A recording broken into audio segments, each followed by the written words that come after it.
8. Resulta desse movimento cônico do eixo que os polos da Terra não olham constantemente os mesmos pontos do céu, que a estrela polar não será sempre a estrela polar, que os polos estão gradualmente mais ou menos inclinados para o Sol, e dele recebem raios mais ou menos diretos, de onde se segue que a Islândia e a Lapônia, por exemplo, que estão sob o círculo polar, poderão, num tempo dado, receber os raios solares como se estivessem na latitude da Espanha e da Itália, e que na posição oposta extrema, a Espanha e a Itália poderiam ter a temperatura da Islândia e da Lapônia, e assim por diante, em cada renovação do período de 25 mil anos. Nota. O deslocamento gradual das linhas isotérmicas, fenômeno reconhecido pela ciência de maneira tão positiva quanto o deslocamento do mar, é um fato material em apoio a essa teoria. Fim de nota. 9. As consequências desse movimento não puderam ainda ser determinadas com precisão, porque não se pôde observar senão uma fraca parte de sua revolução. Não há, pois, a esse respeito, senão presunções das quais algumas têm uma certa probabilidade. Essas consequências são: primeiro, o aquecimento e o resfriamento alternado dos polos e, por consequência, a fusão dos gelos polares durante a metade do período de 25 mil anos e a sua formação de novo durante a outra metade desse período, de onde resultaria que os polos não estariam votados a uma esterilidade perpétua e gozariam, por seu turno, dos benefícios da fertilidade. Segundo, o deslocamento gradual do mar, que invade pouco a pouco as terras, ao passo que descobre outras para abandoná-las de novo e reentrar em seu antigo leito. Esse movimento periódico, renovado indefinidamente, constituiria uma verdadeira maré universal de 25 mil anos.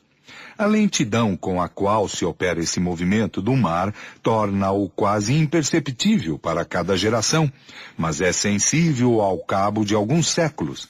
Não pode causar nenhum cataclismo súbito, porque os homens se retiram de geração em geração à medida que o mar avança, e eles avançam sobre as terras de onde o mar se retirou.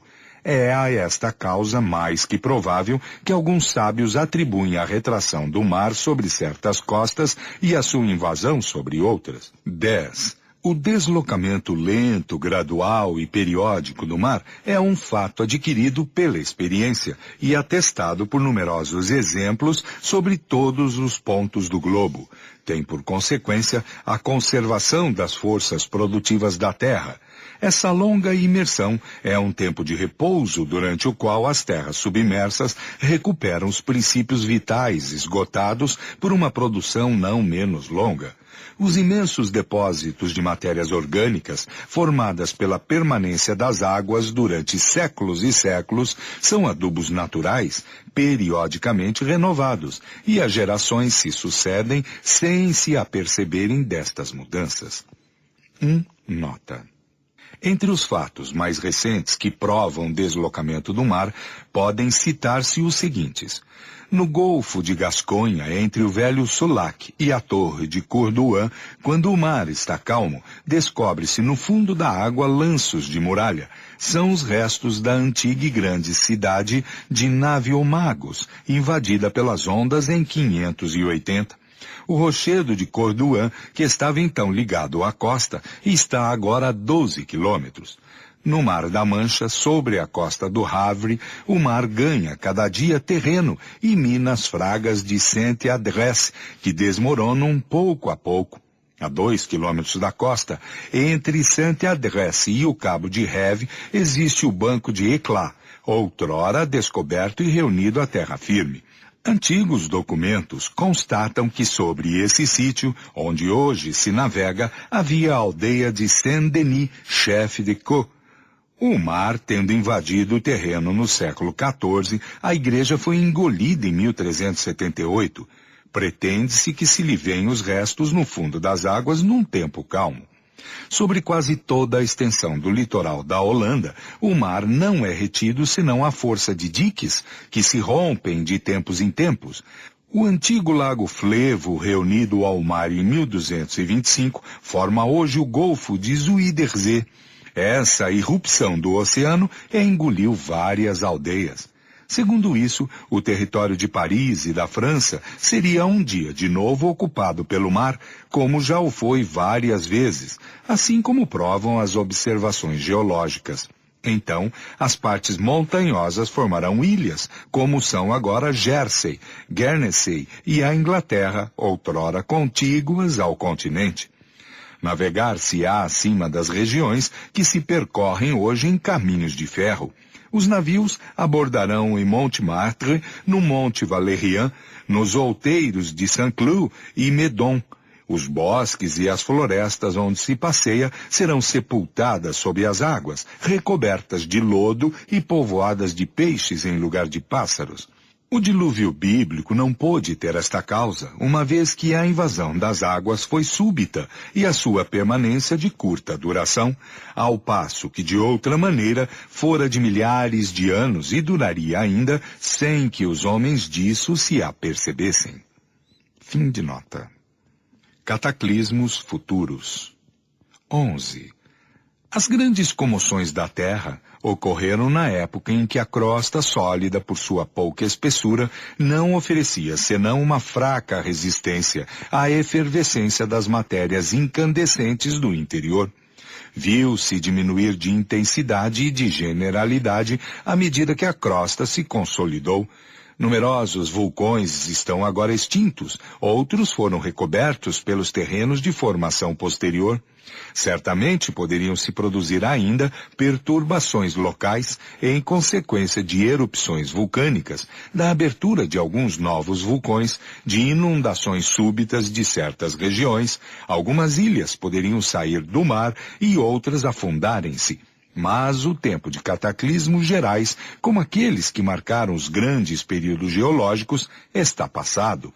A Terra tomou uma posição que, sem ser absolutamente invariável, põe doravante o gênero humano ao abrigo das perturbações gerais, a menos de causas desconhecidas, estranhas ao nosso globo e que nada poderia fazer prever. 12.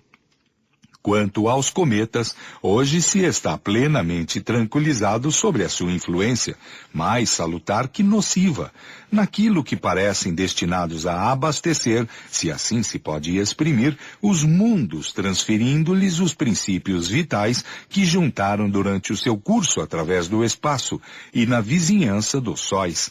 Seriam assim fontes de prosperidade antes que mensageiros da infelicidade. Por sua natureza fluídica, hoje bem constatada, capítulo 6, número 28. Um choque violento não é de temer-se, porque no caso em que o deles batesse na Terra, seria esta última que passaria através do cometa, como através de um nevoeiro.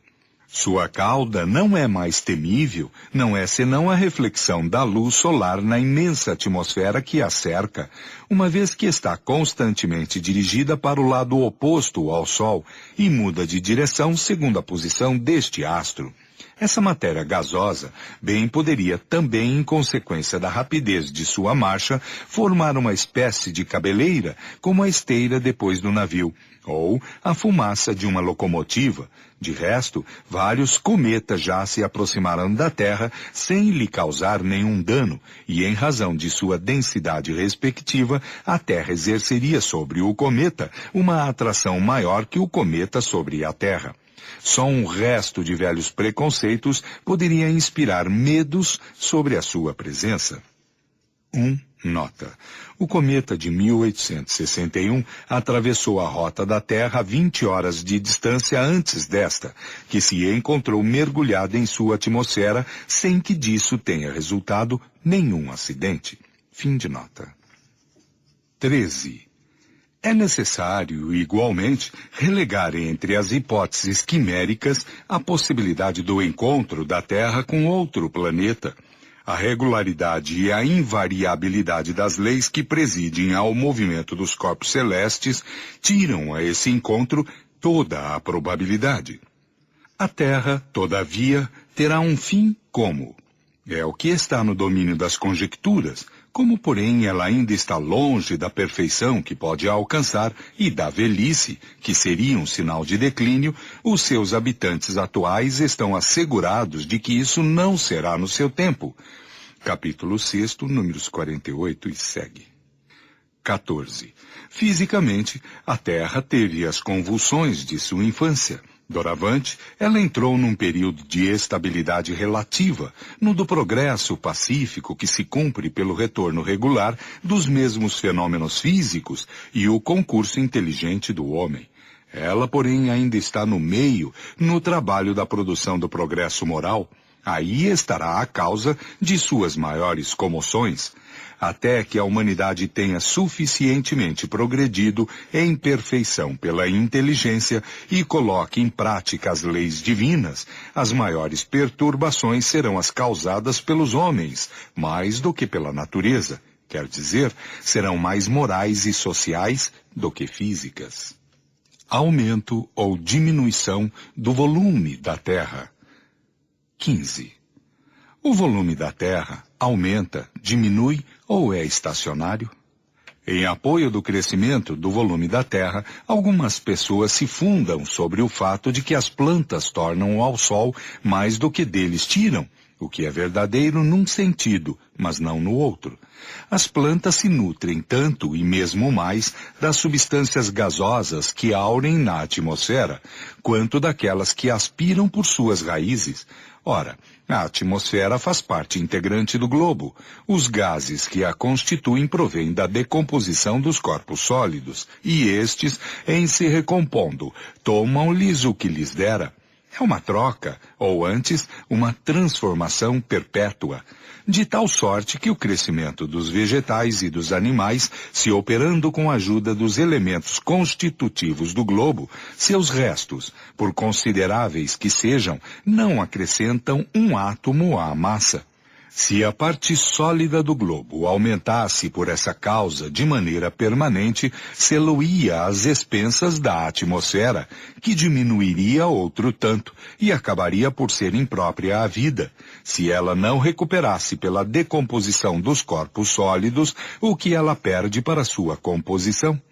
Na origem da Terra, as primeiras camadas geológicas formaram-se de matérias sólidas, momentaneamente volatizadas pelo efeito da alta temperatura, e que mais tarde, condensadas pelo resfriamento, se precipitaram. Incontestavelmente, elas elevaram um pouco a superfície do solo, mas sem nada acrescentar à massa total, uma vez que não era senão um deslocamento de matéria. Quando a atmosfera, expurgada dos elementos estranhos que tinha em suspensão, encontrou-se no seu estado normal, as coisas seguiram o curso regular que tiveram depois. Hoje, a menor modificação na constituição da atmosfera conduziria, forçosamente, à destruição dos habitantes atuais, mas provavelmente também se formariam novas raças